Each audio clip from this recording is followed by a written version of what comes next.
The heavy assault on our post in Benghazi that took the lives of those brave men. We've seen rage and violence directed at American embassies over an awful internet video that we had nothing to do with. There was never a video-inspired protest in Benghazi. Her spokesperson at the State Department, hours after the attack, said this: Benghazi has been attacked by militants. 1 hour before the attack in Benghazi, Chris Stevens walks the diplomat to the front gate. The ambassador didn't report a demonstration. He didn't report it because it never happened. An eyewitness in the command center that night on the ground said no protest, no demonstration. 2 intelligence reports that day. No protest, no demonstration. The attack starts at 3:42 Eastern Time, ends at approximately 11:40 p.m. that night. At 4:06, an ops alert goes out across the State Department. It says this: mission under attack, armed men, shots fired, explosions heard. No mention of a video, no mention of a protest, no mention of a demonstration. Your experts knew the truth. Your spokesperson knew the truth. Greg Hicks knew the truth. But what troubles me more is I think you knew the truth. You're looking at an email you sent to your family. Here's what you said.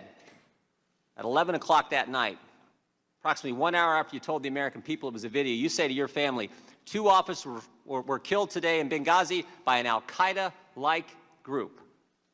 You tell the American people one thing, you tell your family an entirely different story. Also, on the night of the attack, you had a call with the president of Libya. Here's what you said to him: Ansar al-Sharia is claiming responsibility. A conversation with the Egyptian prime minister. You told him this: we know the attack in Libya had nothing to do with the film. It was a planned attack, not a protest. Let me read that one more time. We know, not we think, not it might be, we know the attack in Libya had nothing to do with the film. It was a planned attack, not a protest. What was going on and why they were doing what they were doing? No. Again, we were misled that there was supposedly protests and then something sprang out of that, an assault sprang out of that.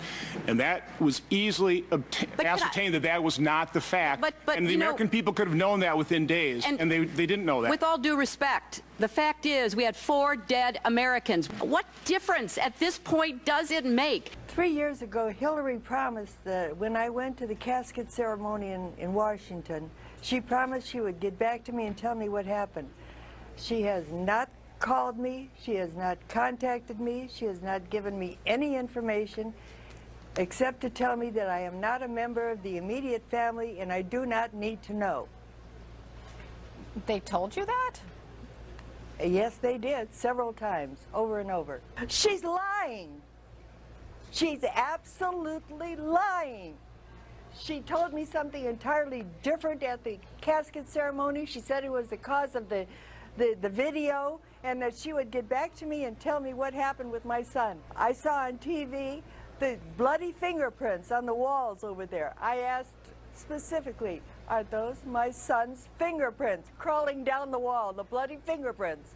Nobody ever got back to me on that. Gave Hillary a hug and shook her hand, and she said, we are going to have the filmmaker arrested who was responsible for the death of your son. And I think that you should look at everything she said.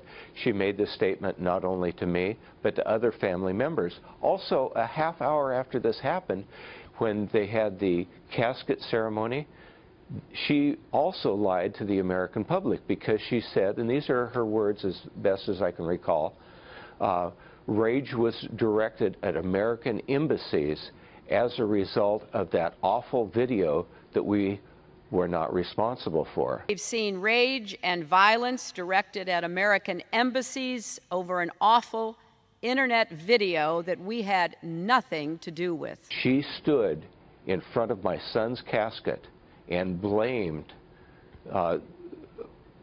the rage directed at American embassies upon the video. How does it feel to know that she told her family that your nephew died in an al-Qaeda-like terrorist attack, but then she told your family that he died in a protest gone wrong because of a video? That's consistent to her career as a serial liar. Without a doubt, you know, Mrs. Clinton really has a problem embracing the truth. Secretary Clinton, a few days after the attack, what did she tell you then about your brother's death? I spoke to my family about how sad that we should feel for the Libyan people because they're uneducated and that breeds fear, which breeds violence and leads to a protest. And, you know, I remember thinking at the time, wow, you know, how selfish of me. I never really thought about the Libyan people. I've been so consumed with my own grief and loss and concern. And, you know, when I think back now to that day and what she knew, you know, it shows me a lot about her character, that she would choose in that moment to basically perpetuate what she knew was untrue. On the night of the attacks in Benghazi, you sent an email to your daughter, Chelsea, saying that Al-Qaeda group was responsible for the killing of the Americans. However, some of the families claim that you lied to them. Hillary and Obama and Panetta and Biden and all of Susan Rice all told me it was a video when they knew it was not the video. She's wrong. She's absolutely wrong. Morgan Jones said he'd never felt so angry in his life.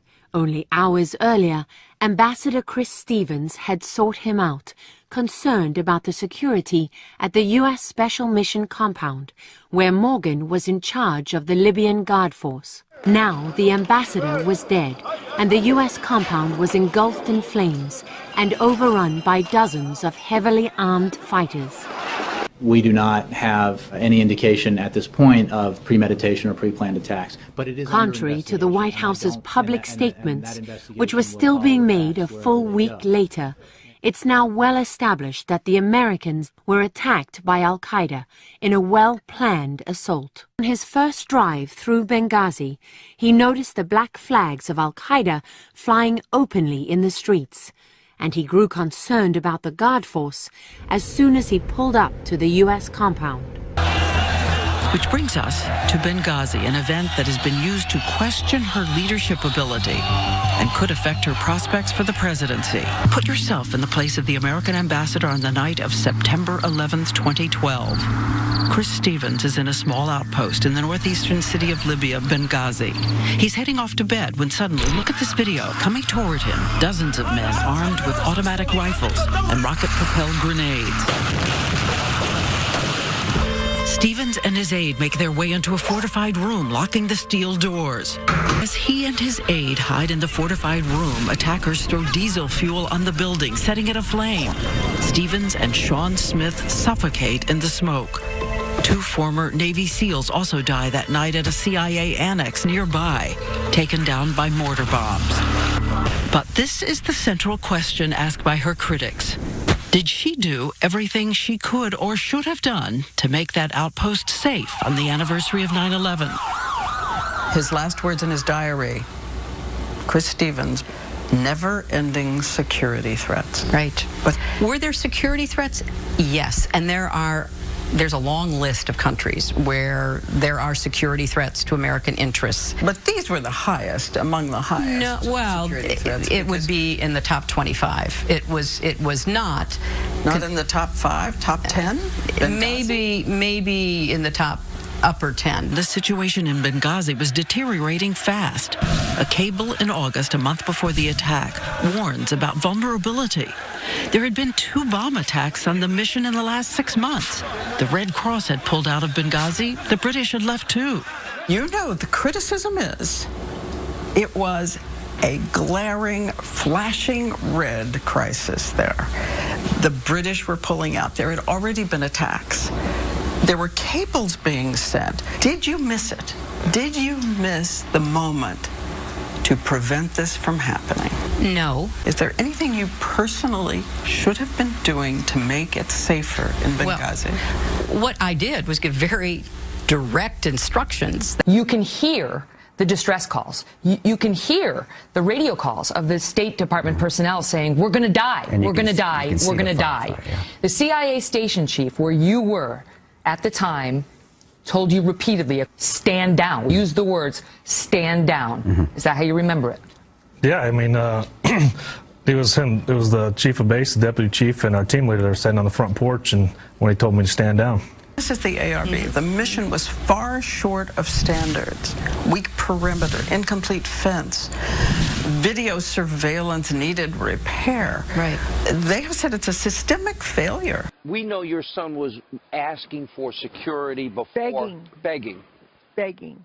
He told me on the phone the night before that, well, he was going to die. I'll leave it to others to characterize this report, but I think it's pretty clear it's time to move on. How do you feel, Dorothy, when you hear that response? Well, it likens back to what I just said. I think that nobody in government can tell me how I feel, what I should feel about it. She has no right, nor does anyone in government have the right to tell me it's time to move on. They're not in my shoes. I think that, that's the essence of what they have done, is they've been dismissive.